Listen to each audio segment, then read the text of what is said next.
back, everybody. So, welcome back. We're going to move on to our second programme of research, which is around children, young people and families. And this programme is led by Peter Craftle and Dougal Hargreaves. And Peter's going to come and introduce the session. Thank you.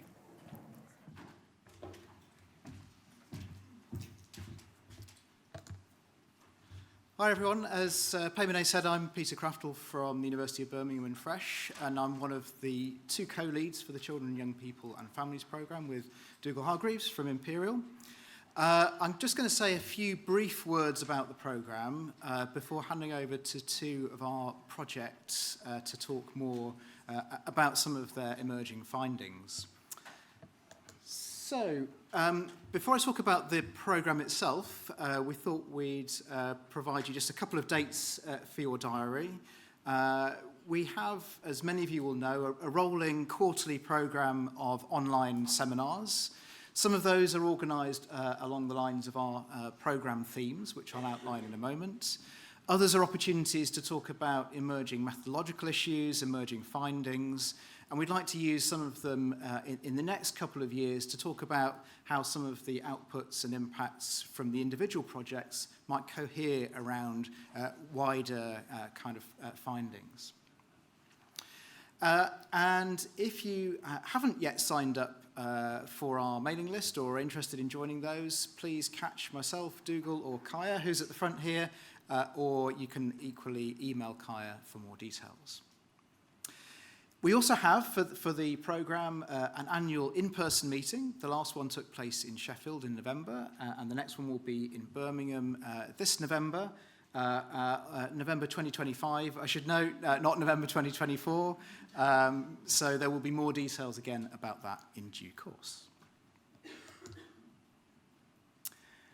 Okay, so just to very briefly introduce the programme, many of you will have seen this slide previously.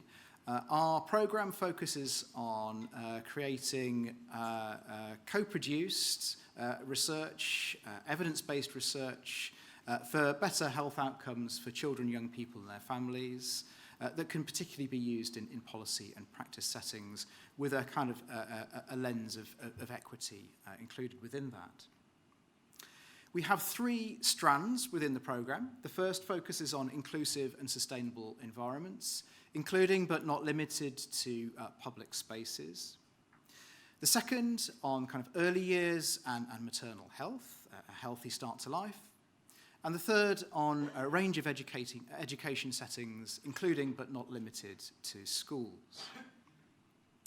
We also have two cross-programme elements, a cross-programme data strand, which is at the top of the diagram there, and a cross-programme strand around public involvement and engagement.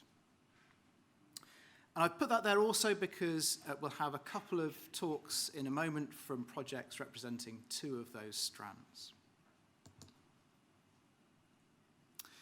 So in a moment, I'll invite our speakers to present, but those of you with a memory of last year's ASM might remember our slightly playful, hopefully gentle way of timekeeping. Yeah, that's right, the Children, Young People and Families bubble gun is back for another season. So we will be using that to just remind the speakers to keep to time, please. So, without further ado, I'd like to introduce the first presentation from Caroline Dodd-Reynolds, Keely Hardy and Ruby Chandler, which links to the first of our three strands, inclusive and sustainable environments. So if you'd like to come to the stage, please.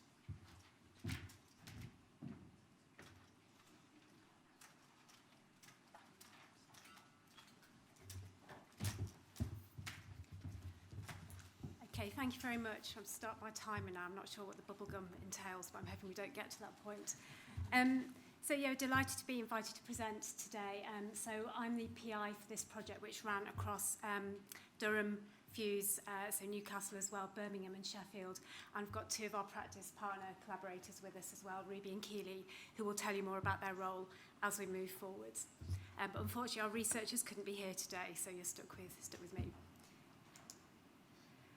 So we, in the previous SPHR project that we were lucky enough to be involved in, we conceptualised something called physical activity and security, which is new within the physical activity literature. There's been a couple of attempts to define physical activity security around the lack of access and opportunity for physical activity.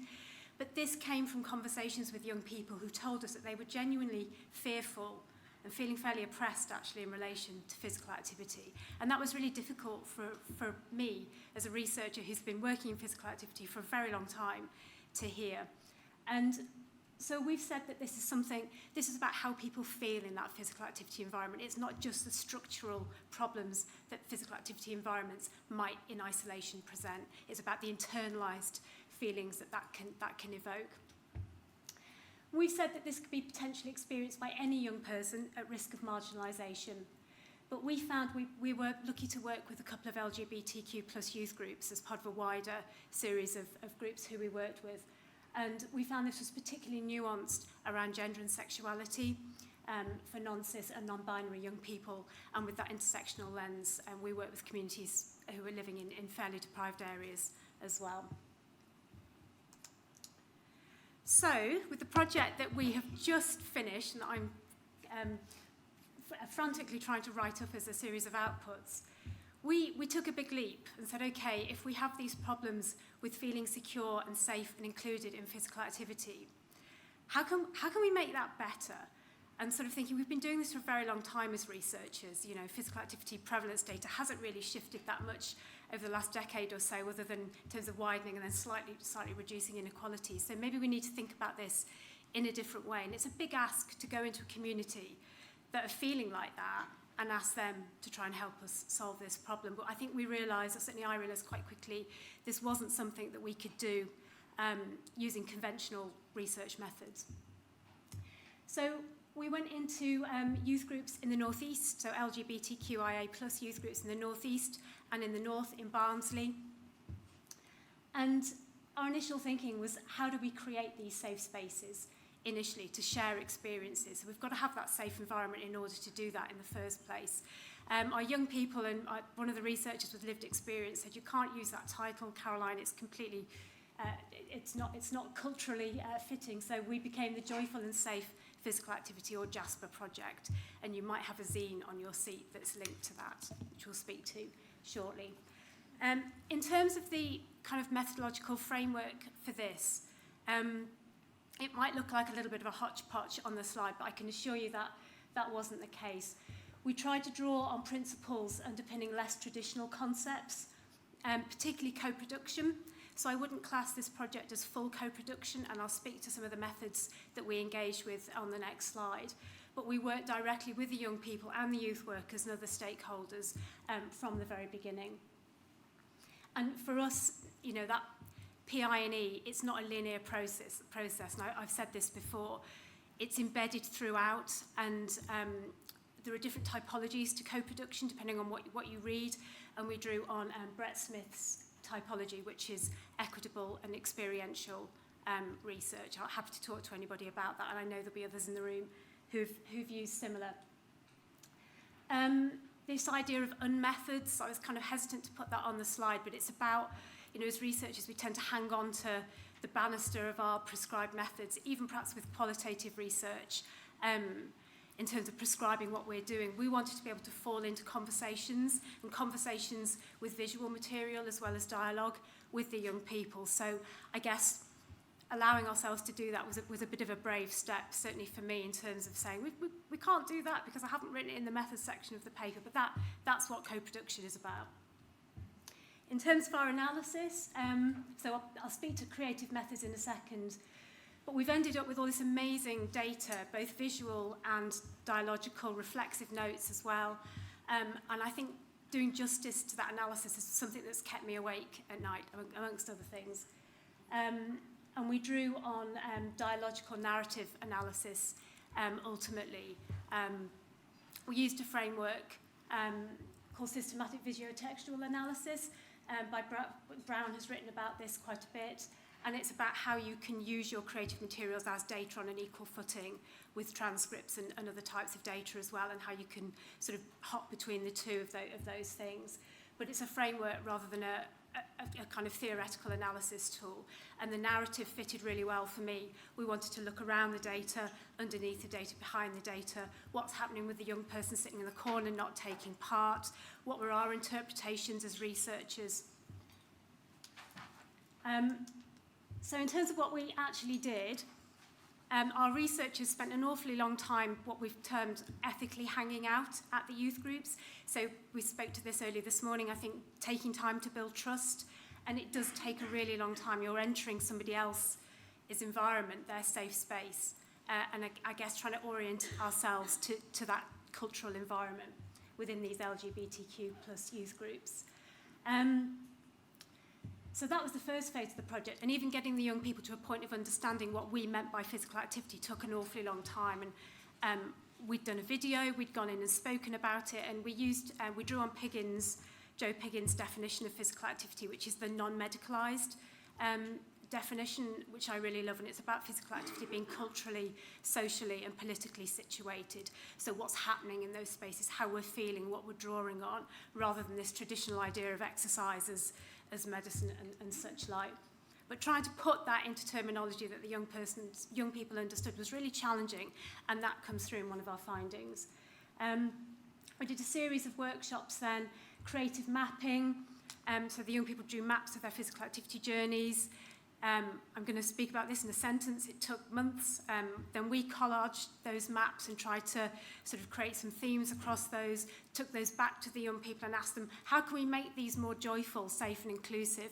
And they overlaid them with different colours, different words, different language, and some quite vibrant collages as a result. So these are part of our data. And then we produced a series of small messages from these as well. I think there were 53 in the end that we took back to the young people and said, we think this is what you're trying to tell us. Is that correct? And they adapted those and did some consensus building around that as well. But yeah, ultimately, we tried to create some spaces that were fun, and hopefully they were. I've got 5 seconds of my bit left. I'm going to speak very quickly. We were asked to talk about initial findings. And I'm writing up a series of stories at the moment that have emerged from this. And our main finding really is around this need for dialogue, a need for us as academics, policymakers, researchers to move to meet young people on physical activity in their own terms. In terms of the reciprocity of the co-production, we took a creative designer in and produced, well, the young people worked with that designer to produce a zine, and there are a number of copies of that around. And it's not always obvious how that relates to physical activity when you look at it, and that's the point. This is about meeting those young people, not imposing our kind of ontological experiences and understandings of physical activity onto them directly, but thinking of physical activity as movement. It was pretty buried beneath those layers of inequity, but was much lighter through the creative methods, and once we kind of started to engage in that rich dialogue. Anyway, I'm going to move over to you two, not take all the time. Thank you, Caroline. My name's Keely Hardy from CYPF, which is an acronym for Children and Young People's Empowerment Project. We've now in our 23rd years as a charity, so we're a voice and influence charity all about participation, early intervention and prevention.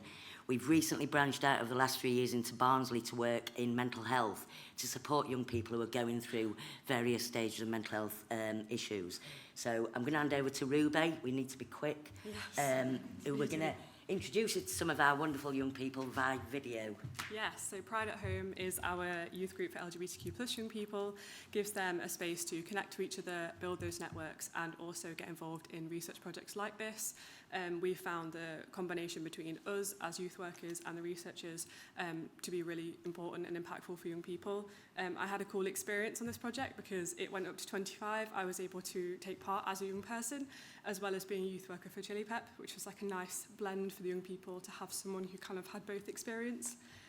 So yeah, this video is directly from 4 young people who took part, and this is their experience.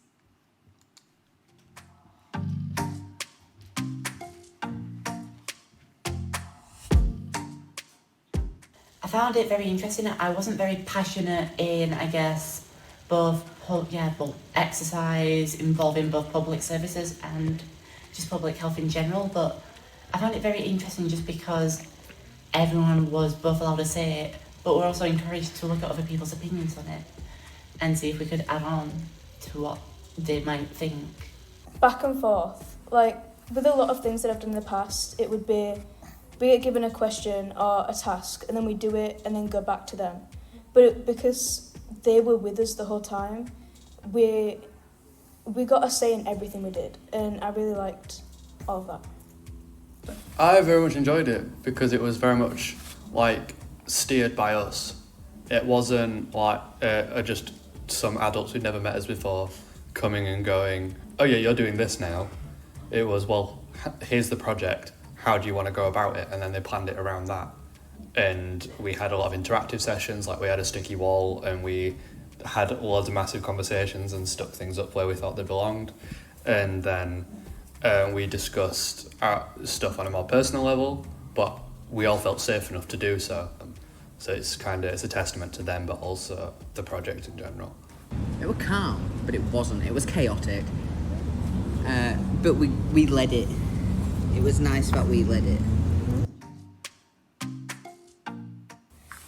Physical activity, often when people talk about it, they're very like, you need to do this amount to be healthy, or you need to do it this way for it to be worth it, or for it to count.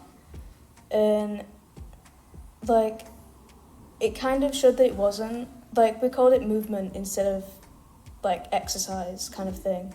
And they were very adamant on it's not just lifting weights or doing strenuous exercise. It's like you can just be walking around or, I don't know, having fun and dancing or something.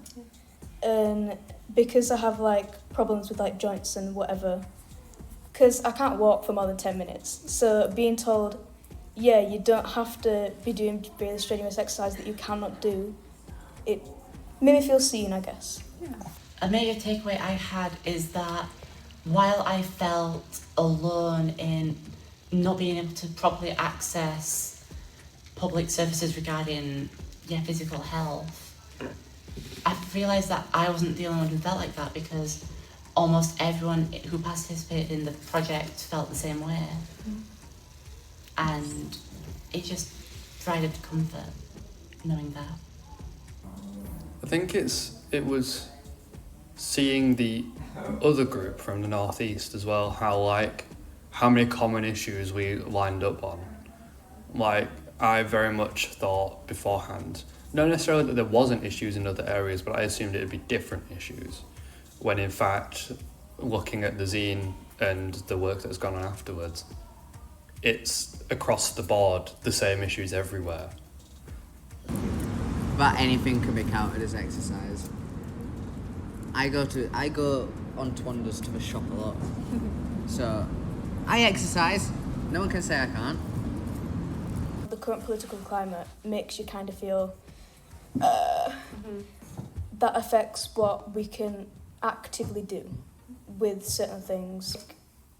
Yeah, we don't have a lot of power, but think positively, and we could have eventually. And we can talk to people who do have power and get what we need. Eventually, possibly. I really like this one.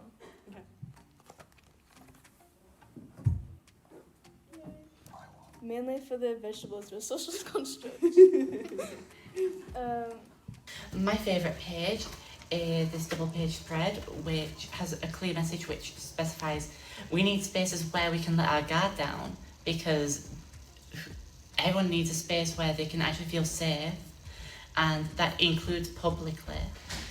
And it also includes this nice little poem which it represents how being unrepresented in the public can feel like intoxicating.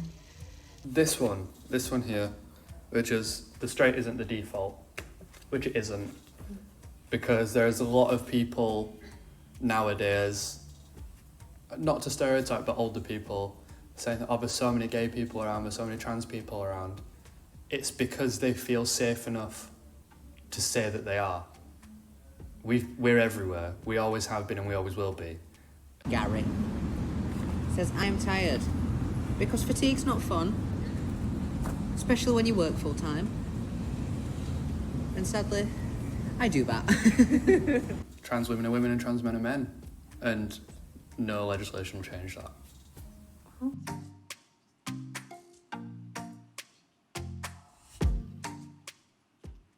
Thank you. Thank you for your time. This is Gizmo the green guy. He's amazing.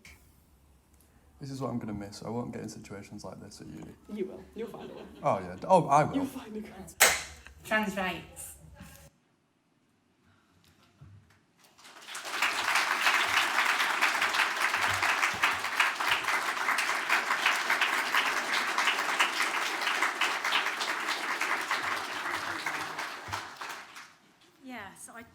I don't feel very qualified to stand up and say anything after listening to that, but we are looking to move this work forward. I'll speak very briefly. We're working with SPHR to produce research policy guide and a series of principles around helping those who are working with young people like this around physical activity and safe spaces. Thank you very much.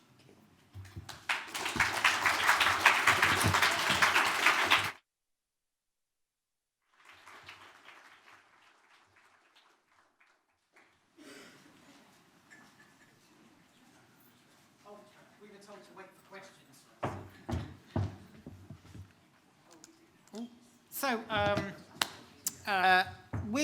Marie and I are going to talk about the HAF project. It's very important that everybody understands this is a massive team effort, and we've saved all our thanks for the last slide. So we wanted to save the best till last, so not everybody's up there. So, holiday activity and food programme. We know that there's over 4 million kids growing up in poverty. We know that 20% of households have food insecurity.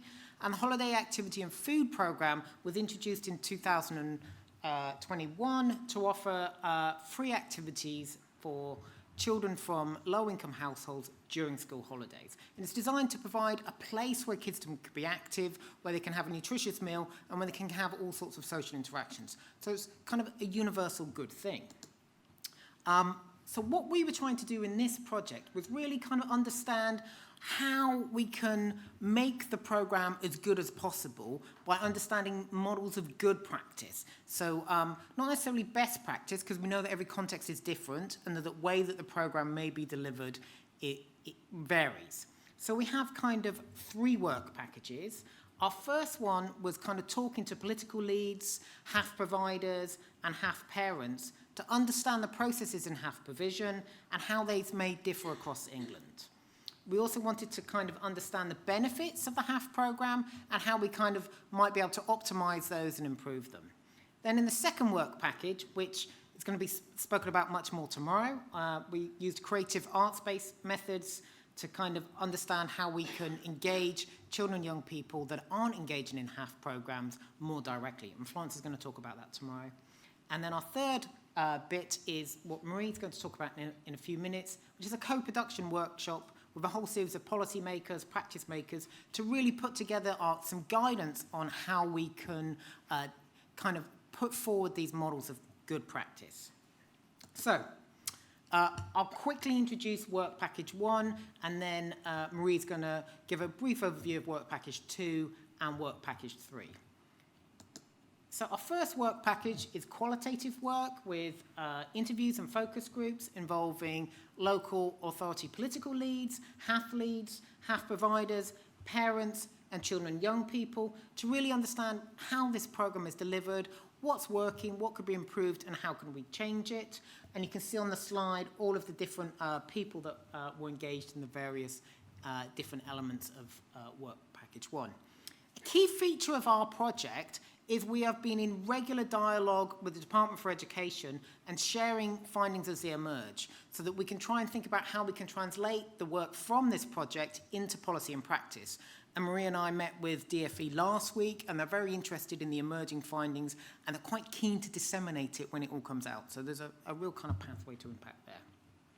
So From this first work package, this very qualitative work package, we have 3 papers that we've written that I will very briefly summarise. I've got a whole 1 slide per paper. So the first paper is Perceptions of the National School Holiday Programme as understood by local authority staff, service providers. And really what we were trying to think about was, you know, what's going on with this programme and how could it be kind of improved and understood. First finding is the programmes don't have capacity to reach all the kids that would benefit. It's probably not shocking to anybody in this room, but really they could deliver this multiple times over. So that's important to document. Many programs aren't able to reach the kids who would most benefit. So the kids from the most deprived households, the kids that can't get access to the programs aren't attending. So we need to find ways to help them to engage more. We know that current HAF programs are not capturing broader impacts. So we know that there's lots of other stuff that's emerging from the HAF in terms of development of community resources, development of community skills, building social cohesion that we're not capturing, but is all really, really good, and I think talks to kind of the overall benefits of the HAF program. And we know that the relationships with the community are key to delivering HAF, but often these are kind of well-meaning community groups that are under-resourced, delivering HAF programs, and therefore the question is how can we work with them to optimize them? So that paper is, we were expecting an acceptance any day, but it hasn't come. So usual kind of journal timelines. Our second one was really trying to talk about the children with special educational needs and how can we make sure that we are including them in the program and understanding what their needs were. So the key finding from this is there's really a lack of information on how we can engage them in the program. They don't understand how we can attract them into clubs, and then when they do get into the clubs, we don't really have the provision with kids with special educational needs. So the kids who would benefit most, we're not actually having provision that's optimised for them. There's also, many families don't declare that their child has SEND issues when they enrol them in the program. And sometimes that's because they don't have a formal diagnosis. Sometimes they just don't recognise it. But that means when they appear at the HAF programme, it's very hard for the HAF staff to actually deliver stuff that meets their needs. It's very difficult to get the kids into the SEND programme. Food provision is a real issue for a number of kids with SEND. They really don't like the food, and the staff aren't trained to support them. So we have lots of issues in terms of how we can come up with a programme that really meets one of the key groups that would benefit. And then our third paper is on the perceived impact of the programme. So again, this is talking about how we can optimise it. So we know that there's lots of benefits in terms of food, nutrition, physical activity. We know that there's also kind of secondary benefits in terms of school readiness, in terms of the kids' social skills, in terms of their ability to engage in wider impacts. We know that there's a benefit to family in terms of finances and resources and building those new connections and those new links. And lots of community benefits in terms of upskilling members of the community to deliver programs that are important. So there's lots of real benefits to the program that actually we're not selling to the rest of the country when we're talking about it because we're focusing on a narrow set of outcomes. So that's a whistle-stop tour of work package 1, and Marie's going to take you through 2 and 3. So I'm going to briefly cover work package 2.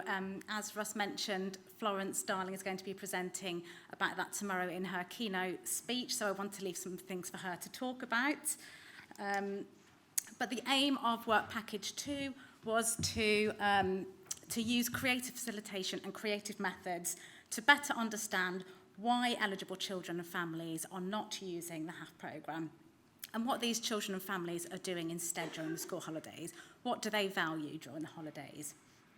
And an additional aim was also to think about the methods we were using. So the team underwent creative facilitation training, which was fantastic. We learnt about lots of new creative methods to use within our research toolkit. So we also wanted to reflect on the use of those methods for recruiting and engaging families that might not typically engage in both the HAF programme and in research projects like this.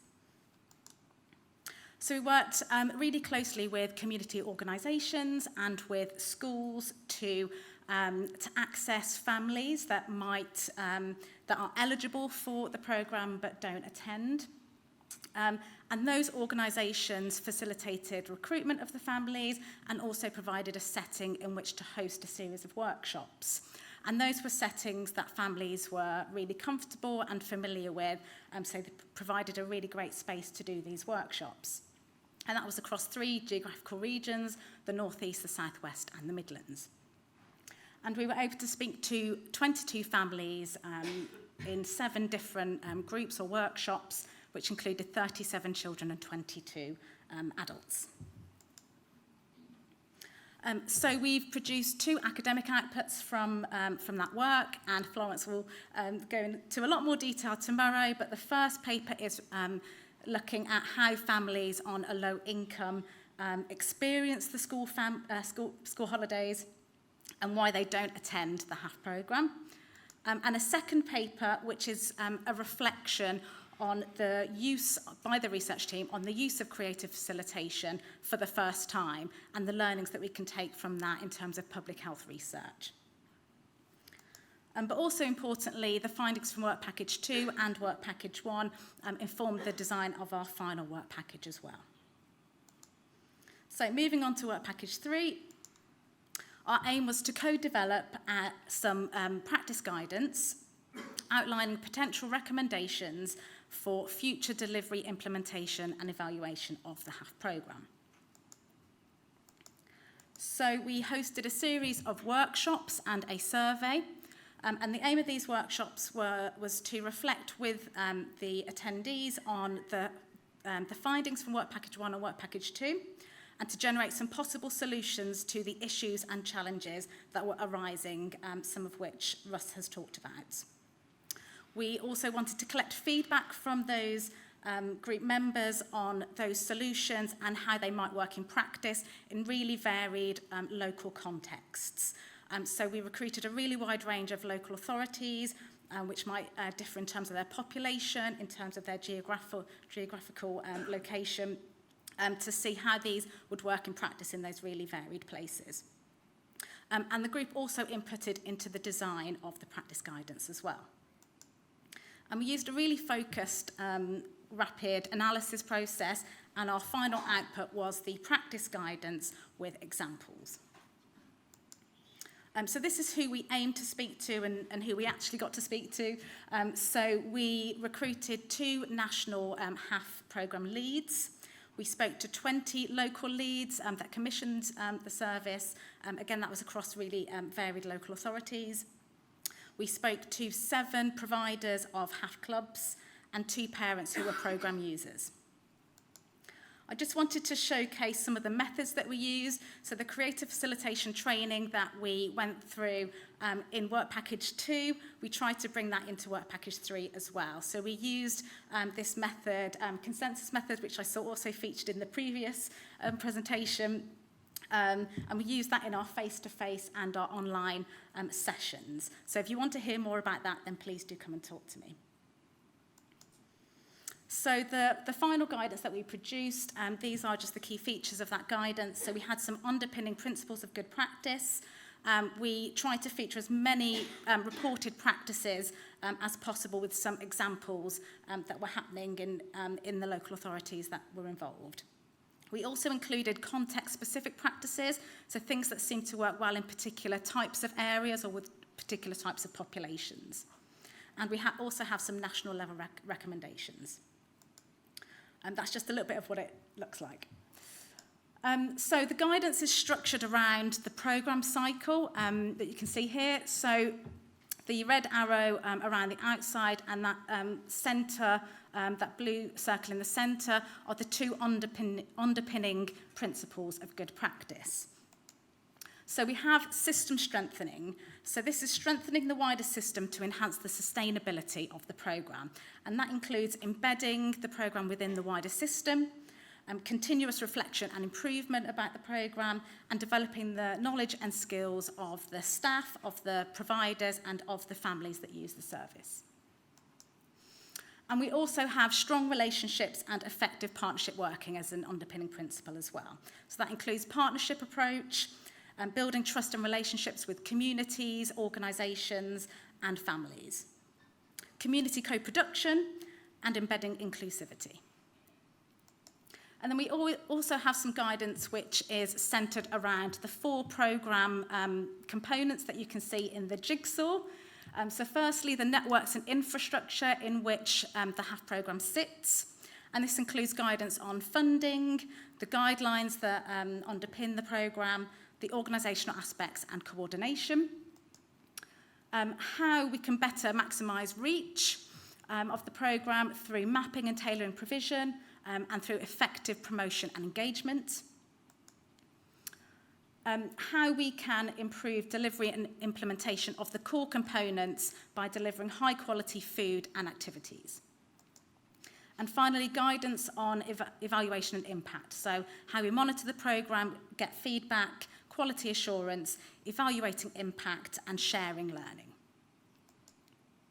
And we also have our national level recommendations. So this includes policy level changes. So for example, having a multi-year funding strategy and some more cross-policy work, reviewing the funding allocation, especially for places for children with special educational needs and disabilities, and widening eligibility to more families, building more flexibility and agency into the programme. So that's in terms of how the funding is allocated to particular programme aspects, which families can attend locally, and how the programme is delivered and for different groups. And also evaluation. So we wanted to see a greater focus on programme improvement and impact rather than engagement metrics. Also benchmarking on what good quality provision looks like, and investment in national research to evaluate impact on a wide range of outcomes, as Russ mentioned. I just want to really briefly talk about impact. So we've been trying to embed impact throughout the project. So we have been awarded an Impact Accelerator Award that we are about to embark on, and that is to enhance the practice guidance through professional design and through developing additional resources to increase uptake of the guidance and hosting some knowledge exchange events. And also, as Russ mentioned, we've been having regular meetings with policy colleagues to share our findings. They've agreed to review the guidance and support distribution, and we've got an in-person meeting planned with them for September as well. So I want to say thank you to our public, practice and external collaborators and all of our colleagues from the University of Bristol, University of Birmingham and Fuse for this really nice collaborative project that we've been working on. Thank you.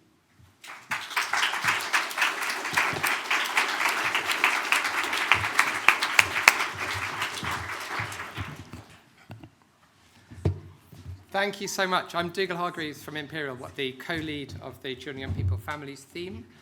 Just while we're getting the team coming up, huge thanks to all our presenters. And I guess I was reflecting during the talks, that's one of the privileges of the SPHR system and community, I guess, is thinking back to some of the original discussions we had when we were setting up the programme, to the kind of nascent ideas for different projects, and then seeing it all the way through to the way in which some of those original ideas have stayed put, some have kind of evolved and kind of changed during the time.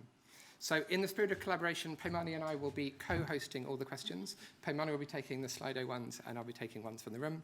And we have just about got enough chairs to fit everyone in, so thank you. Do we not start off with anyone with questions in the room? Yes, at the back. Hi. My question is for the JASPA team. Really interesting study and really important and increasingly important as far as I'm concerned. As I'm sure you're aware, the rights of trans people in the UK have dramatically declined since the Supreme Court ruling on April the 16th this year. So my question is, was the JASPA project completed pre or post this ruling?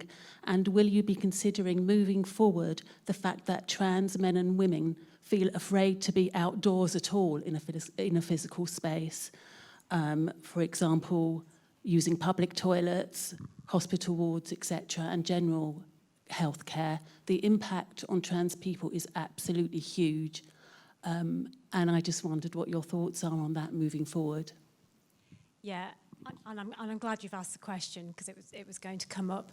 To answer the first part, the project concluded just before that Supreme Court ruling, disappointing ruling. I've been working on the introduction of the paper and wondering how to position the research in response to that, and that's nationally and also internationally as well, if you look at what's going on in other nations, of course. And I think putting that front and centre, if you can divorce from some of the toxic debates that are going on, particularly around sport, so the FA have recently changed policy around inclusivity directly in response to that now, so no more mixed gender teams, that kind of thing, and we'll see that proliferation. So for me, this is about inclusivity for young people at risk of marginalisation, regardless of gender and sexuality. And I think it makes it more important than ever that we stand up to that and continue the research that we're doing. But we can't solve the problem in isolation.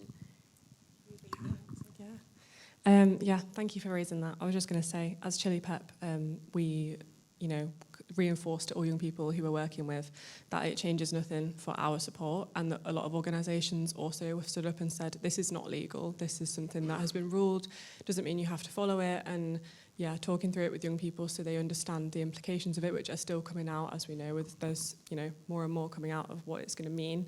But just encouraging anybody who's working with anyone to know that it's not legal. It's a ruling by the Supreme Court, but you can make your own decisions and use your spaces to be inclusive. Yeah, that's kind of our point. Thank you very much. Lots more we could say, but with 2 minutes left, I'm going to hand over to some questions from the slidey. So we have a question for the same team, just to ask whether creative outputs were planned from the outset, and if not, did this cause issues in getting ethical approval? Oh, I could talk about ethical approval and the ethics within this project, and it would take me more than 2 minutes, so please feel free to speak to me afterwards about that. No, when I put this in, I was thinking it would be systems mapping, and co-production has taken us in a very different direction. There was mapping, but not of systems. So, yeah, ethical approval was challenging for lots of reasons, briefly, not least because of the need for consent for some of the young people who were under 16 and potentially outing them to parents. They knew that they were going to youth groups, but not necessarily LGBTQ youth groups. So, yes, fraught with difficulty, but, I'll perhaps talk about that more if people want to. Thank you. Thank you. That's great. We have one question for the HAF team as well. Should I? Yes, last one, please. Yeah. So one question for the HAF team. So the question is, you mentioned school readiness as a potential wider impact. Could you say a little bit more about the actual potential reach of HAF for preschool children? HAF isn't aimed at preschool children, it's aimed at primary school children, but we found that many of the children and young people that are entering the programme may or may not be actually ready for school, despite they are at school. And so some of the wider benefits are for those very young kids in terms of helping them settle into school and get them ready for both school, but also kind of wider bits going forward. So it's kind of more about those young kids when they come in, that there's lots of wider benefits from HAF.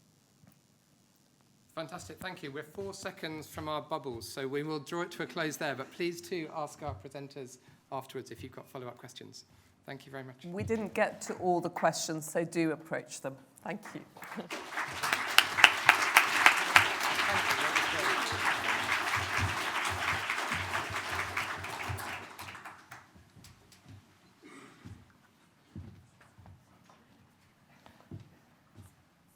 So I'm delighted to introduce our second keynote speaker of the day, and it is Professor Chris Bonell, who is Professor of Public Health and Sociology at the London School of Hygiene and Tropical Medicine. We're running ever so slightly behind Chris, so I'm not going to burnish your ego by listing all your wonderful achievements, but just to say Chris is going to talk to us about a new book that he's written called Toxic Education. Thanks very much, Rona, and the rest of the organisers for inviting me. And thanks for all the previous presenters. I've learnt a lot. So, yeah, I'm going to talk about toxic education. And I'm going to, first of all, talk about different mechanisms by which schools can harm young people's health. Obviously, schools can benefit young people in loads of different ways. but my argument is they can also harm young people's health, and we need to think through ways to disrupt those harmful mechanisms and therefore improve health. Seeing schooling and education as one of the key upstream determinants of young people's health. Okay, so I want to start off with some qualitative research, particularly research which I did with the wonderful qualitative researcher Adam Fletcher, and also the late and much missed Farah Jamal. So we did a bunch of different qualitative studies to explore from students and teachers' perspectives how secondary schools, the experience of secondary school education, could harm young people's health. And this suggested 3 different mechanisms. So the first mechanism is one to do with disengagement. Now, young people seek to develop a positive sense of self-identity, social status, and transition to adulthood. You know, that's something that occurs to most people, and including to most young people. But the ways that that's reached vary with different cultures. In schools, some people, like me when I was at school, definitely, you know, found the educational experience helped them develop a sense of identity, status, and transition through a positive engagement with learning. But that's not true for an awful lot of young people. And our research in schools found there's a lot of students who felt highly alienated from sort of education and learning because of their experience in schools.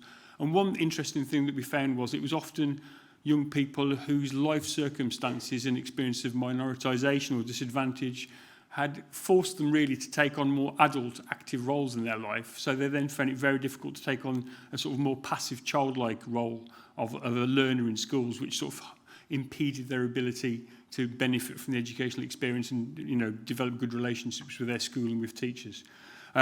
So a quote, "I've had to be an adult for like my whole life really, but oh no, they just think they always know best because they're the teachers and we're the students, and we've got to listen to them."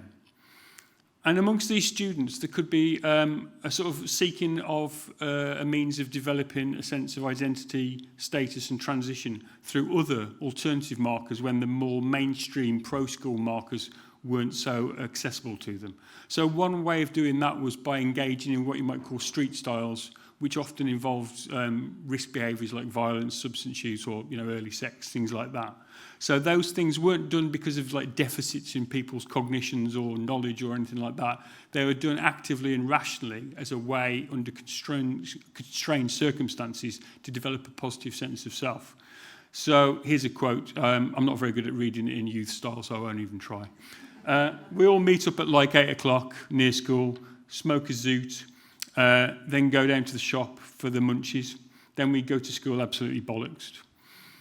And so some young people might actively choose those kind of risk behaviours as a way to strive for a positive sense of self. For others, it might be more a sort of default thing where they've got less to lose by not engaging, by not avoiding those risk behaviours. So, for example, there's some really nice qualitative research done by Lisa Orai about how, you know, some young women in disadvantaged circumstances have got less reason to postpone parenthood, for example, than more middle-class girls have. Okay, so the second mechanism, it's a little bit interrelated, but it's slightly separate, and it's a mechanism of a lack of social belonging. So again, a sense of social belonging is something that we all strive for as human beings, and it can be really protective for mental and physical health. And some students feel little sense of belonging in school. And this is often associated with a sort of increasing individualisation of youth transitions and the experience of education. You know, there used to be a thing where, you know, an entire school would effectively transition from a school into a factory. And obviously over the last 30, 40, 50 years, that's much less the case. Transitions are much more individualistic. And our research suggests that the experience of school is much more individualistic. You know, there's a lot of focus on intensive monitoring of attainment and behaviour on an individual by individual basis. And there's a lot less emphasis on whole school activities, art, sports, pastoral activities. So at worst, sometimes the experience of school can feel a little bit like a battery farm rather than like a community. So again, I've got a quote here. This is from a teacher. "I'm sure they do have to fall into some sort of grouping in school. I think school does divide people up because it's such a big, scary place and students need safety in numbers." So the young people are striving to get some sense of belonging. Sometimes when they don't feel any sense of belonging in the school community, they develop a sense of belonging in different peer groups. And some of those might be pro-school, but some of them might be sort of anti-school peer groups. So, their ethos is very much in opposition to the mainstream ethos of the school and its staff. And the students might feel a sense of belonging leading to harms directly by harming their mental well-being. But again, it can also feed into risk behaviours through rational choice. So sometimes our research in schools suggested that young people engage in, again, things like fighting, substance use, as a way to signal their entry into and maintenance within peer groups who expected that as part of their peer norms. So another quote here, which I won't try and do in a youth voice. All the people that smoke and do drugs and that... actually, it's the teacher, sorry. I can probably manage that one a bit better. All the people that smoke and do drugs and that at this school are all in similar groups. So, it's not so... We found that it wasn't always like US high school movies. The cliques aren't always as stark as they are in those kind of high school movies. But there were nonetheless cliques, and they were characterised by different levels of engagement and risk behaviours. So the third mechanism is one about anxiety. And young people often feel anxious in schools, both because of things like violence and conflict, but also because of pressures to do with academic learning and academic pressure. Now, this can cause chronic stress directly. A colleague of mine, Bowen Paul, has done a wonderful ethnography of a school in the Bronx where he taught. And it was quite a chaotic school. It was characterised by quite a lot of violence. And the students in that school just had a real sense of fractured lives because of the constant chronic stress, which just meant they found it very difficult to manage their emotions and relationships with each other. But it can also, even in less extreme school environments, it can lead to students managing their anxiety. For example, things like self-medication with drugs or alcohol, or often engaging, again, in risk behaviours in order to facilitate joining peer groups with people who might otherwise be aggressors. So developing a sort of sense of safety through developing a reputation and developing a sense of belonging in alternative peer groups. So this is a quote from a student. It's scary, you've got to stand up for yourself, make your name, make friends. If you've got friends, then at least you know you're safe. Not being the person alone is important. You don't want to be one person alone. And this is a quote from a teacher. One girl was caught recently sniffing solvents by her parents at home, and she was the last person you'd expect. With her, it was pressure, pure and simple. She had a lot of expectations on her from herself, her parents, the school, and she had to find somewhere to escape it. So I've tried to talk about these three different mechanisms that became apparent from our qualitative research. And so, our qualitative research suggested these were real, these were stories told by students and teachers. And I think it should also be clear that these are mechanisms that can affect the most disadvantaged and minoritized students more than others. So as well as leading to health harms, they can lead to health inequalities. But there's also evidence from quantitative research that these mechanisms are occurring in schools. So I've done this with various different colleagues over the years who I list here. And a few studies I'd like to mention. There's evidence from a bunch of studies that were done by Wolfgang Markham and Paul Aviard that schools that have lower attainment than would be expected according to the social characteristics, the socio-demographic characteristics of their students, also have higher rates of violence, tobacco, alcohol and other drugs. Now, this is indirect evidence. The suggestion is that these schools with lower than expected attainment are probably less successful in engaging their students academically. And so this is sort of school-level ecological evidence that that's percolating through to the involvement of their students in risk behaviour. We did some evidence using more direct measures of this and found that schools with lower aggregate rates of student-reported low expectations and low commitment could lead to earlier sexual initiation, and it could also lower aggregate levels of belonging, could lead to higher rates of drug use, bullying, smoking and drinking. And finally, there's evidence from the US that schools where students report rules are not clear, they're not fair, they're not owned or they're not enforced, often have higher rates of violence and substance use. So the quantitative evidence and the qualitative evidence seems to be speaking broadly to the same picture, that these are important toxic mechanisms that are occurring in schools. So one question we might ask is, what effect does educational policy have in contributing to these mechanisms? So we took a bit of a deep dive and looked at educational policy over the last 40 years. So is there toxic policy in the area of education? Yes, to some extent there is. So really the educational policy landscape has been transformed since 1988, which is the point when I left school. And it's been characterised by three broad trends. First of all, there's been the development of a national curriculum, where in the past there wasn't one.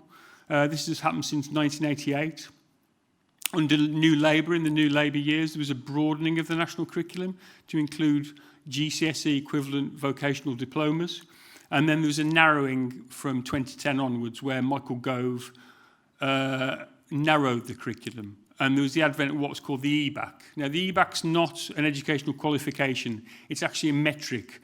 And what it means is that schools are judged according to whether their students attain well in a core group of academic subjects. So there's been a narrowing of the national curriculum since 2010. Since 1988, there's been a move towards greater school autonomy.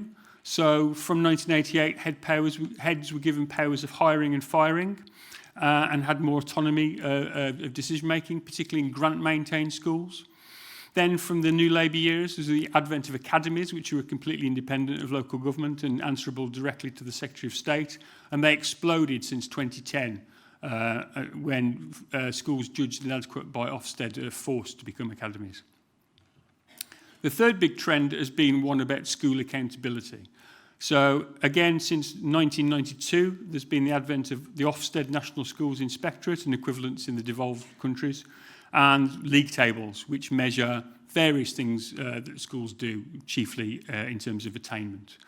And there have been, we often think of England and the UK as being sort of different from other countries and exceptional, but actually some of these trends have been happening in a lot of other countries too, notably America. And there are mixed impacts. Some of them have been positive, but other ones have been negative. So, for example, there is evidence, according to PISA, that the educational system in England is actually relatively, and I stress the word relatively compared to a lot of other countries, relatively high attaining and relatively equitable, in that there's not such a strong link between socioeconomic status and attainment, or between minorities' ethnic status and attainment that there are in quite a lot of other countries. I just need to look at that. Yeah, and there was also evidence, both from the UK and the US, that the advent of league tables did lead to a bump, an increase in attainment. But on the other hand, there was evidence that, originally there was the key metric used in school league tables was a threshold metric. Schools were judged according to the proportion of students who achieved 5 good GCSEs. And what that did, according to the statistics, was it boosted attainment overall, but it deflated attainment amongst more disadvantaged, lower attaining students, because schools, pragmatically focused on what they call key marginals, the kids that they could bump over the threshold. And they relatively neglected the education of other students. The fourth interesting factoid is that I think it was 2001, Wales abandoned league tables, and that did lead to quite a marked deflation of attainment in Wales, and they were then reinitiated from 2015, I think. So there is some evidence that school league tables do improve attainment according to the metrics that are measured. I think my overall argument about school performance tables is they're effective in changing schools' performance, but often they're sort of enabling, sometimes there's perverse incentives. That schools are effective in responding to the league tables, but that doesn't always mean that they're doing what we want them to do as educational institutions. And there have definitely been some negative trends in terms of how inequalities have increased. So, sorry, my eyesight's not what it was. So the first thing to say is that although England does relatively well according to PISA, the long-term trends have actually been quite negative. Between 2000 and 2023, there's only been a very gradual increase in improvement in reading, a slight decline in maths, and a more steep decline in science. So that's quite powerful evidence, because the line we often hear, particularly from Michael Gove, was that everything improved, but it's our relative position, and overall, most trends were downwards. It's also really important to point out that although we do relatively well in terms of school attainment, young adults in England actually do worse than young adults in other countries and worse than previous cohorts in terms of employability skills. So something's going wrong there as well.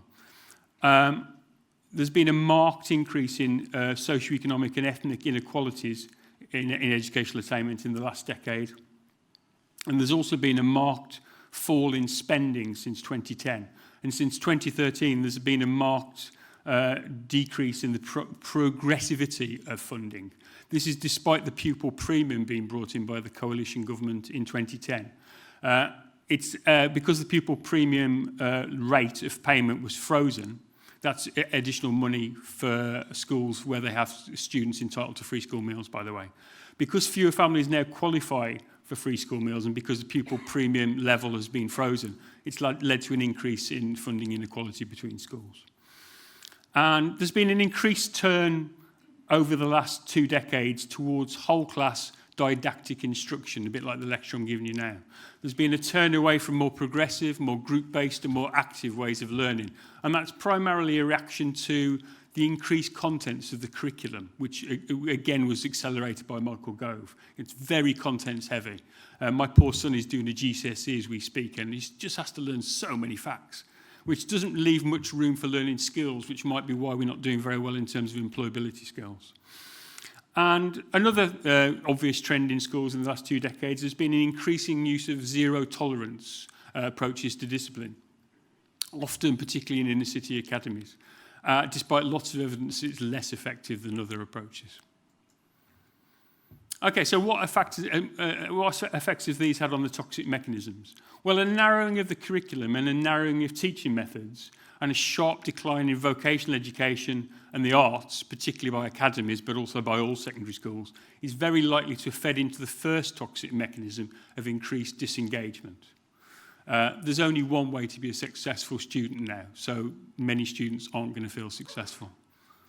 In terms of belonging, the increased focus on individualised pedagogy and behavioural monitoring and a decreased focus on the arts and sports is likely to decrease sense of school belonging amongst many students. And in terms of the third mechanism of anxiety, chronic stress and violence, a narrowing of the teacher role, which has happened in a lot of schools, so teachers increasingly focus on the classroom, they're not so focused on a lot of the pastoral aspects of school, that's often delegated to other members of staff. That appears to have strongly made students feel less safe from qualitative research. And the evidence is from randomised controlled trials that zero-tolerance approaches are less effective. So that mechanism may also have been potentiated by policy in the last 2 or 3 decades. And I don't mean to sort of diss all the health interventions in schools that aren't whole school interventions, but I think that there are some concerns about some health interventions in schools. Some interventions, the evidence is they're effective. So, for example, social and emotional learning done in classrooms can be effective in improving young people's mental health and well-being. Some other evidence, mindfulness in schools, the Myriad trial found a couple of years ago that there was not so much evidence that this was effective, and for some students might even be harmful. And this was basically associated with the fact that kids didn't really want to do the mindfulness practice. It just wasn't the kind of thing that kids wanted to do, in this particular trial at least. But even if interventions are effective, I think basing our approach to public health in schools on interventions which require sort of add-ons to the school set of practices is really hard, because we all know that for interventions to be effective, they have to be delivered with fidelity. And it's very hard to deliver interventions with fidelity in schools like these. Teachers don't see it as their job. Head teachers often don't see it as a priority. Teachers often lack the core skills to do this kind of work because it's not what they're trained for. So although health education can be an important part of the school curriculum, and things like, for example, relationships and sex education has to be a human right, we shouldn't bank on it for transforming the health of young people. They tend to compensate for rather than address head-on the toxic mechanisms I've talked about. So, informed by this scepticism, we turned our attention to whole school interventions which actually try and change the whole school environment. So our most successful intervention was the Learning Together intervention. This was aimed at preventing bullying and promoting health outcomes in a wide range of different areas. And it involved surveying students to find out what they liked and didn't like about the school and what areas of health were of concern to them. And then feeding that information in an anonymised form back to schools so they could plan provision. Students and staff got together on action groups to identify local practices to just make the schools that little bit more engaging and inclusive.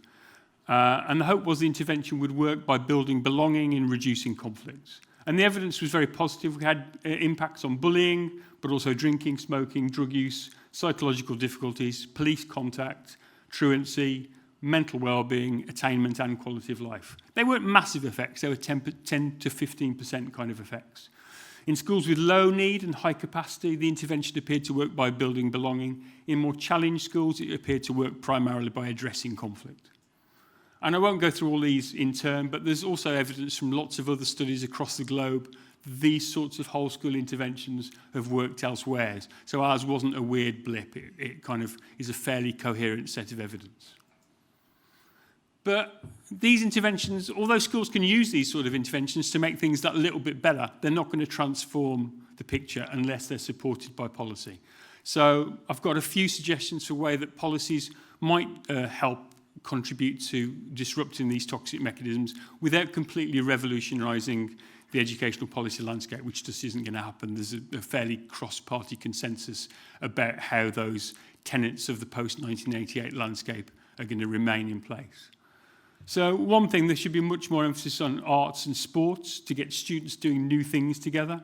There's evidence that this improves attainment. There's some really nice research from Germany, for example, that if your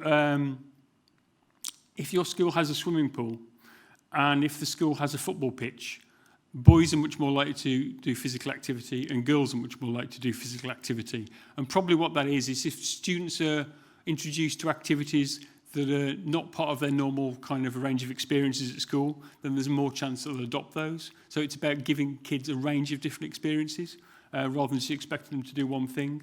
There's also quite strong evidence that student participation and school-level democracy of the kind of thing that we try to encourage actually does have an impact on educational attainment. And it's just a really good way of teaching social and emotional skills. You know, we learn social and emotional skills primarily by doing, rather than just sitting there in a classroom listening to somebody tell us how to do it. Kind of common sense. There's a really huge need to broaden the curriculum. The narrowing of the curriculum after 2010 was a catastrophic error. There's a review going on at the moment, led by Becky Francis of the Educational Endowment Foundation. I just hope that does bring back a lot more emphasis on vocational education. It doesn't mean to say it's a two-tier education system. People can mix and match. It didn't lead to a two-tier education system before, and it could be that situation could be reversed. And it needs to deliver the sets of skills that our economy needs, as well as that young people need in their lives. There needs to be much more use of evidence-based pedagogies. Teaching is still largely a non-evidence-based profession, usually informed by one's own experiences. There's evidence, for example, from a study in Wales that only 30% of teaching practices had any evidence that they were based on effective approaches. 67% had no evidence, and a few had evidence of ineffectiveness. And a study done in 2019 found there'd been no increase in the use of effective teaching practice in that period. So we need to start using trials and other rigorous forms of evaluation to identify effective teaching practices in the classroom. At the moment, it's weird that PISA, which is basically a sort of ecological study looking at attainment in different countries, is used in a sort of knee-jerk way to look whatever country comes top. We then need to change our education system to be like them. One week it's Singapore, the next week it's Finland. It's just, would we do that with hospitals? Would we choose medical procedures based on health outcomes of a country overall? We just wouldn't. So we need a step change. And it's happening. The Education Endowment Foundation is funding a bunch of evaluations, and they're starting to be used more in schools.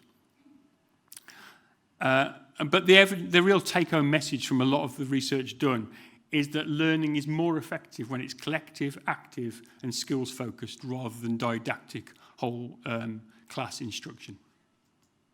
So conclusion, schools can harm health via disengagement, low belonging, and violence and anxiety. They can also improve health as well. It's not a one-sided picture. Some aspects of educational policy have primed these negative mechanisms. Evidence-based whole school interventions can disrupt these mechanisms and improve health, but policy change is really needed to disrupt these mechanisms. This doesn't require overturning the entire post-1988 system, which is just not going to happen anyway. But it does require a broadening of the curriculum, a return to schools as communities, not battery farms, and the use of effective pedagogy and discipline approaches, for example, such as restorative practice. And lastly, I just want to have a shameless plug for my book. There are QR codes where you'll get 50% off if you scan your phone. So thank you very much.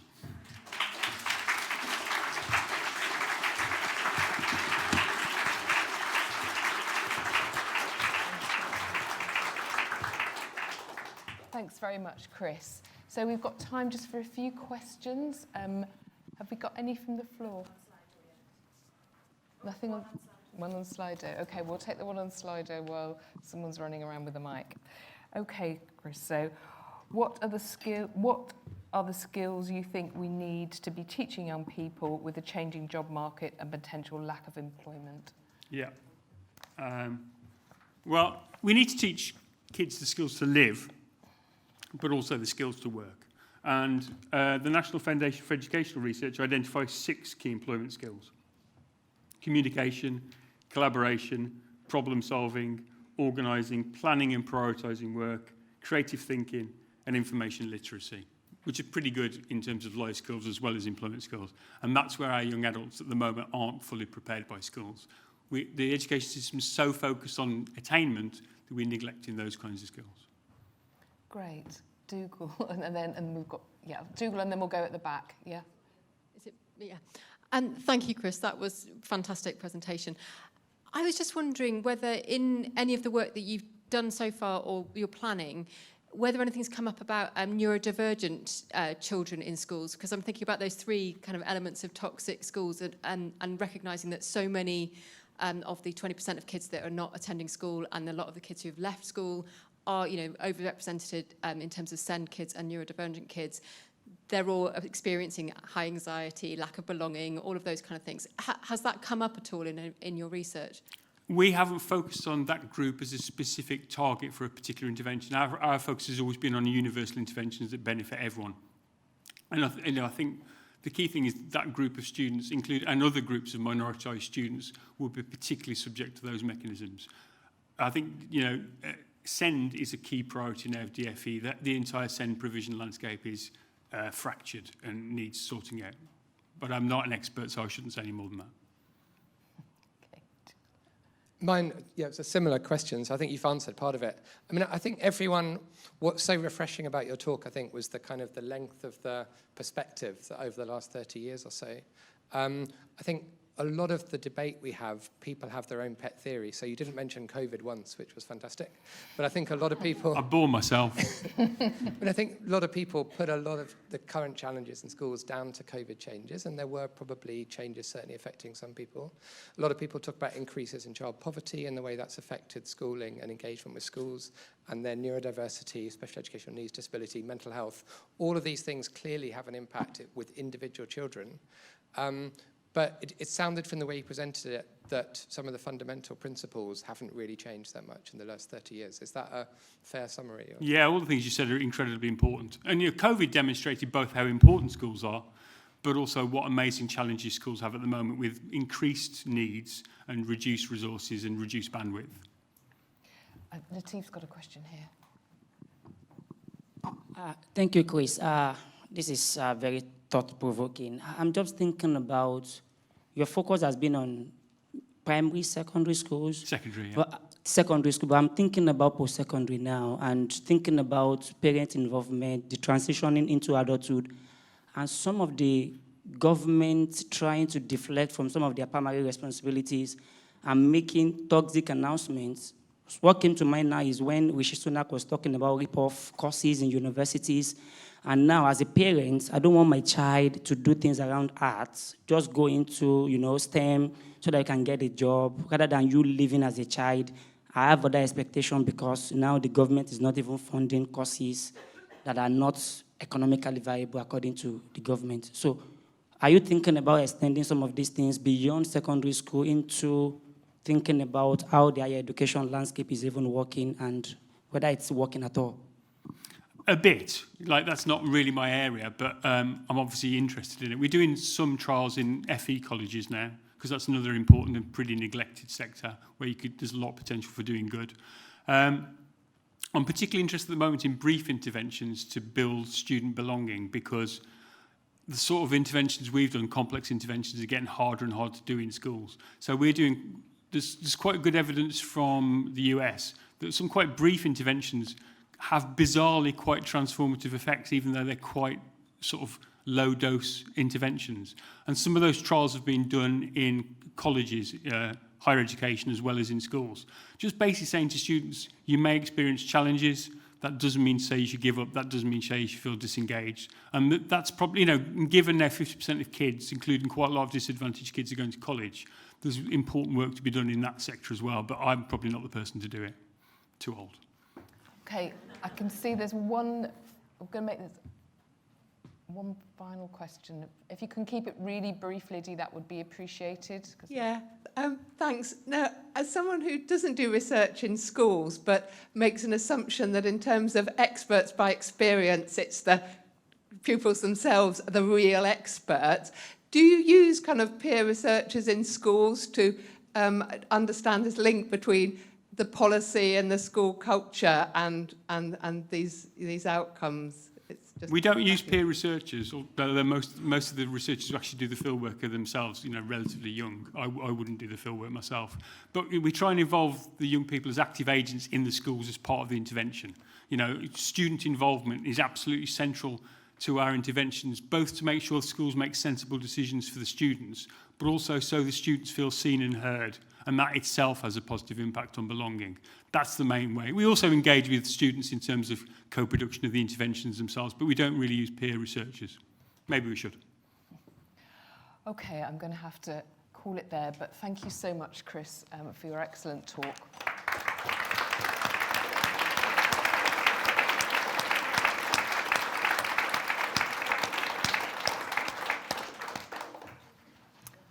Okay, so we're moving on to the final session today, but we have a treat in store for you.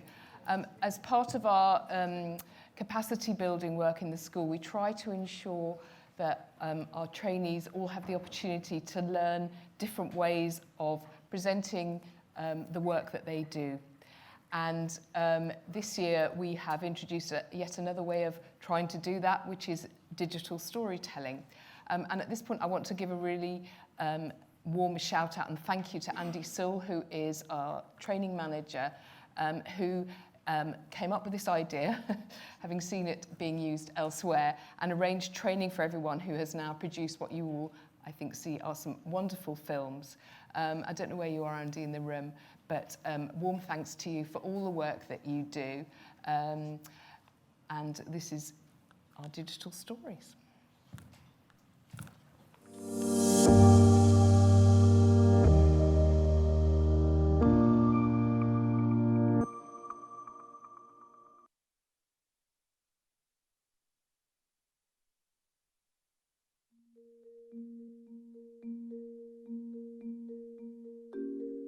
When we talk about the future of our cities, we are really talking about the future of our health, as the environments we live in shape how we move, eat, connect, and feel.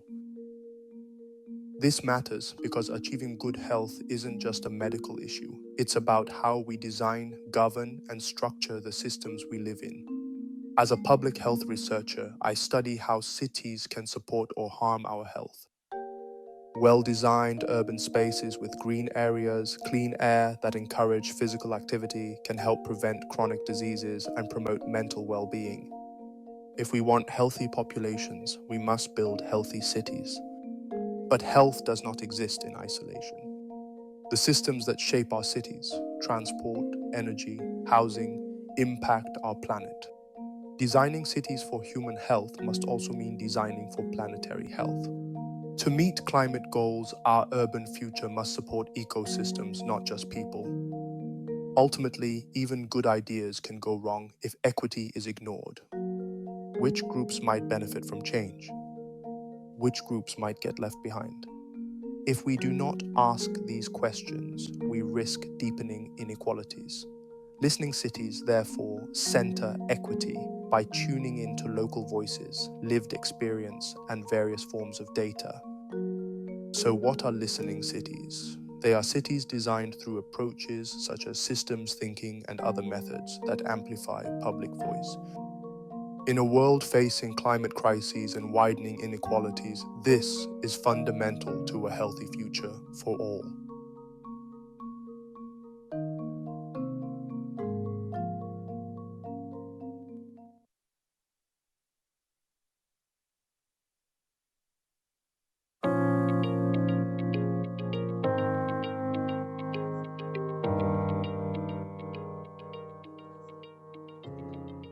People are drinking a lot more alcohol-free and low-alcohol drinks, like Guinness Zero or Beck's Blue, known as NOLO drinks. But are they drinking less alcohol as a result? If people choose NOLO drinks instead of regular alcoholic beverages, it could help to reduce the negative effects of alcohol and have a potentially massive impact on public health, since drinking alcohol is a major cause of health problems and deaths in England, and costs the National Health Service about £4.9 billion per year. But if people mostly choose NOLO drinks when they were already planning not to drink alcohol, then these products might not have much effect on health at all. To understand what's going on, I started work on a study to look at the associations between sales of NOLO drinks and sales of regular alcohol each month. I was surprised to find that when the sales of NOLO drinks went up, sales of alcoholic drinks also increased. But then I realised that this approach didn't fully answer my question, because I couldn't tell if the increase in NOLO drink sales was actually causing more alcohol to be sold. It could be that more people were buying alcoholic drinks, and then this led to an increase in sales of NOLO drinks, since some people might want to enjoy something non-alcoholic while socialising with others who are drinking. I spoke to members of the public on our PPI panel, and they said that people often go for NOLO drinks to fit in socially when they can't or don't want to drink alcohol. So now I'm using a new method that should help me get at the direct relationship between sales of NOLO products and sales of alcohol, giving us some insight into whether these drinks could be beneficial for public health.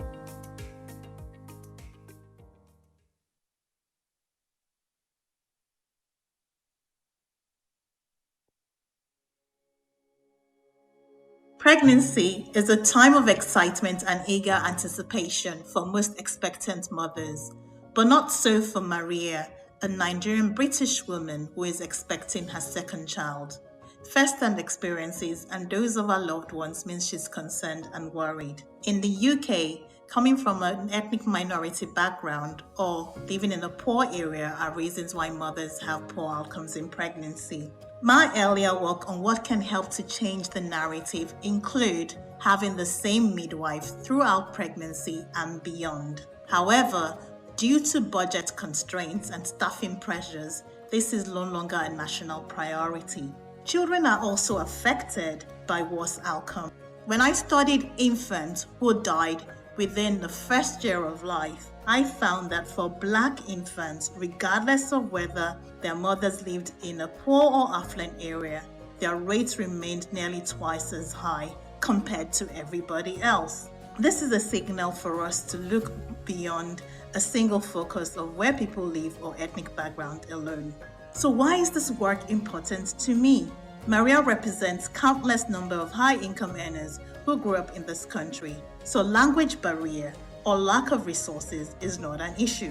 To understand what is going on requires working across disciplines, which is rewarding and challenging. Rewarding in that we see the limits of our knowledge and the beginning of others, but challenging because we can't always agree.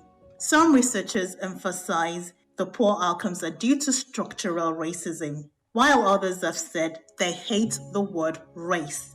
But regardless of our stance, we need to come together to develop policies that would halt this generational transfer of worse outcomes from mothers to babies and also build trust. And one way I want to do this is to focus on strengths. And let's see how we can harness strengths and alleviate the pressure on the NHS. Thank you.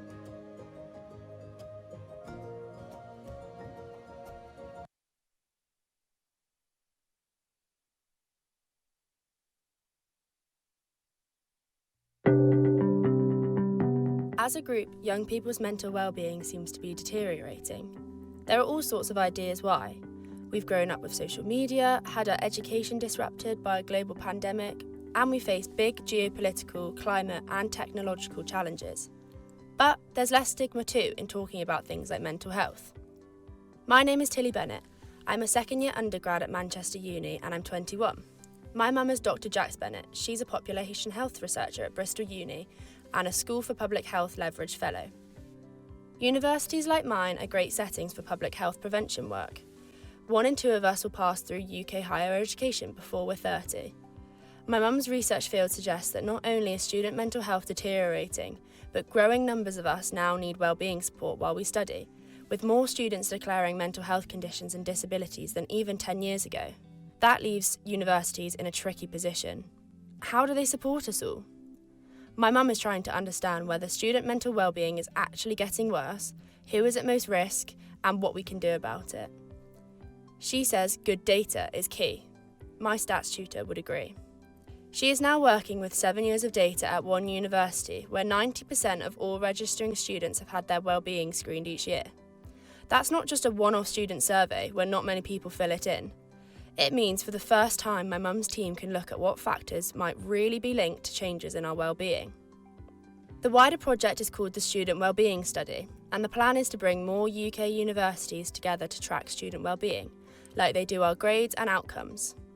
It will help with monitoring trends over time to see how political and policy changes might have an impact.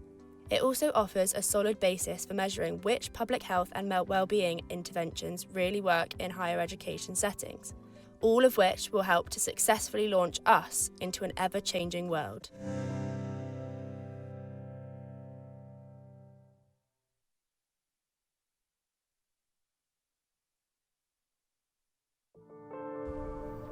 Most children and young people grow up with a sibling, and often this is one of the longest lasting relationships that they will have in life.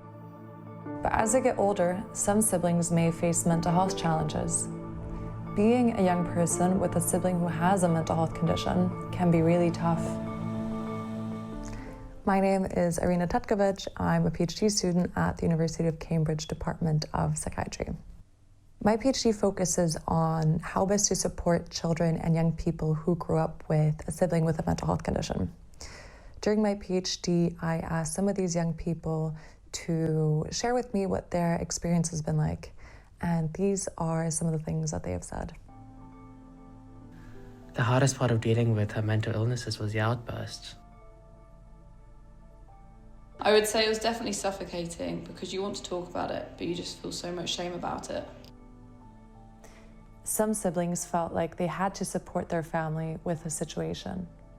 I took on an extra responsibility as a parentified child to help mitigate those problems. When I asked siblings if they could talk to their friends about their experience growing up, I had mixed answers.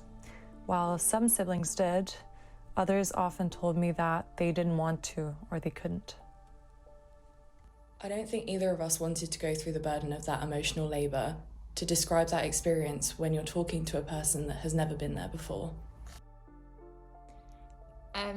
I was told I wasn't allowed to, and the first time I did was like 2 years after it started, and it was like, it felt like a dam bursting, and I felt so guilty about it after, because my mum was still very much in the zone of, this is our family business, it shouldn't be anybody else's. During my interviews with the siblings, I also asked what they think might help siblings who are dealing with these experiences currently.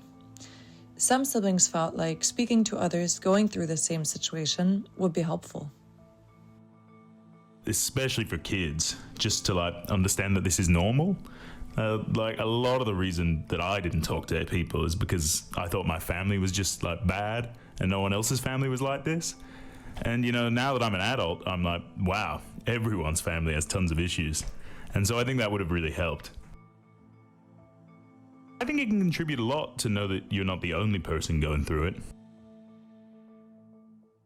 Siblings are so often overlooked when it comes to mental health. With the Sibble Project, we want to change that by creating space for siblings to be seen, heard, and supported. Their experience matters. This is just the beginning. We hope that SPHR leads to real resources for siblings and helps make sure that siblings know their voice matters.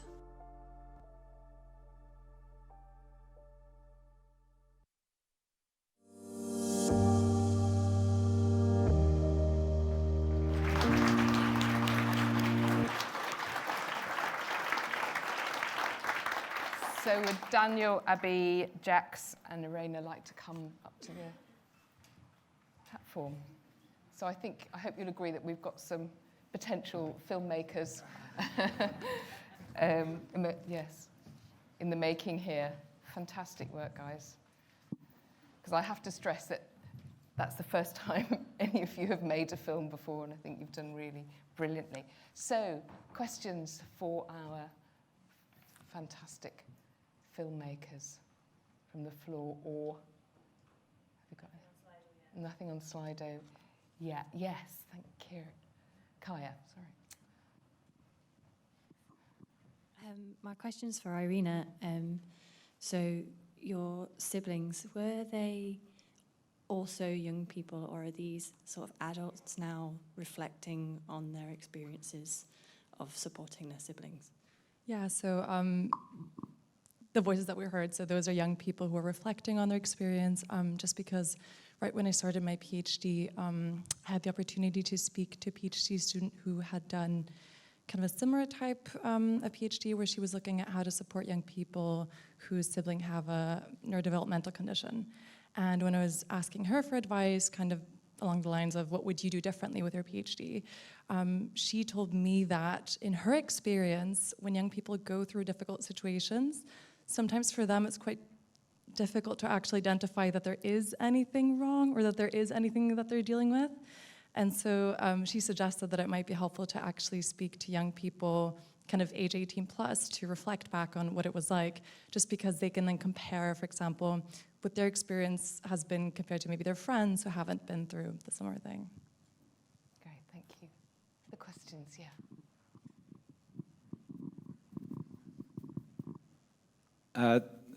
The one about the cities, I'd be interested in, are there any listening cities in the UK or elsewhere, and how specifically are they doing this, and who are they listening to?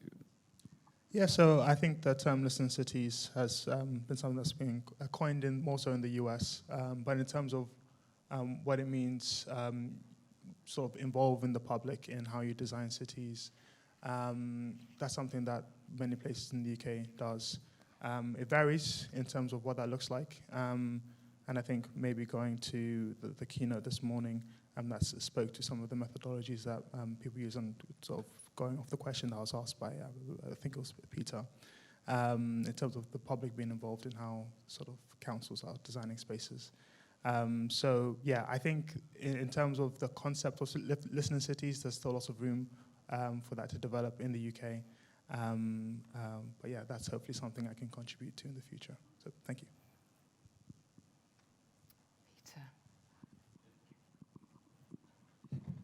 Hi there. Can I ask on the maternity one? Was it the child had died, or the mother had died during childbirth?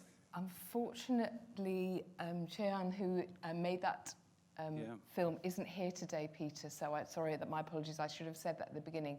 So I think any questions for her we'll need to take down and pass on to her.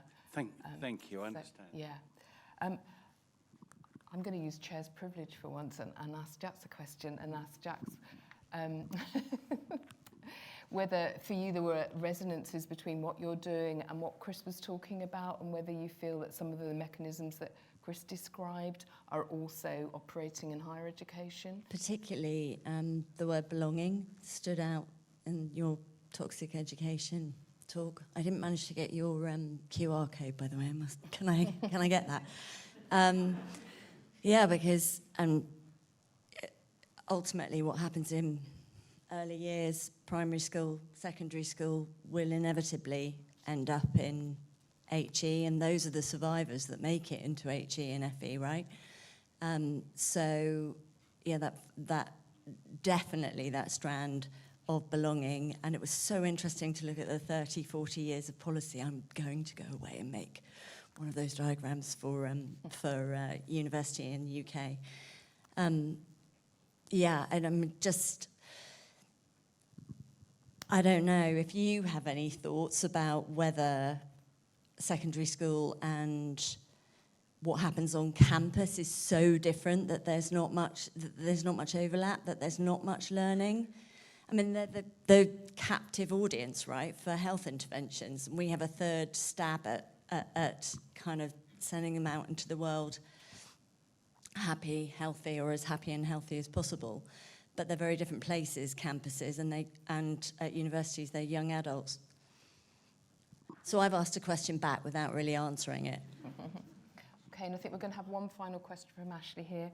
Thank you. Great films. Abby, just to ask you a question. Clearly you were surprised, I think, initially by your finding. What do you think it means? I mean, these low-alcohol drinks are being marketed as a potential solution. I wonder if you could perhaps comment on that.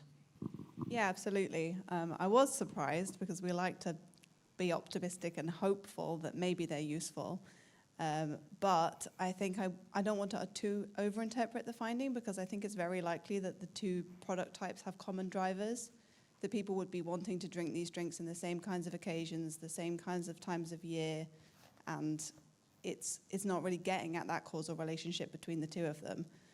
But more broadly on kind of NOLOs and whether they're useful for public health, all of the stuff we've done so far in the wider project has been pretty kind of equivocal. We're not really finding strong evidence that they're leading to less alcohol consumption. The most positive evidence is that they're useful for people who aren't drinking anyway, because then they can fit in.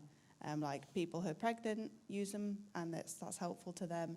It can be helpful for some people in recovery, but it's not necessarily, from what we've seen so far, leading to people drinking less, kind of causally. Okay, on that point, I'm going to thank our digital filmmakers for their wonderful contributions.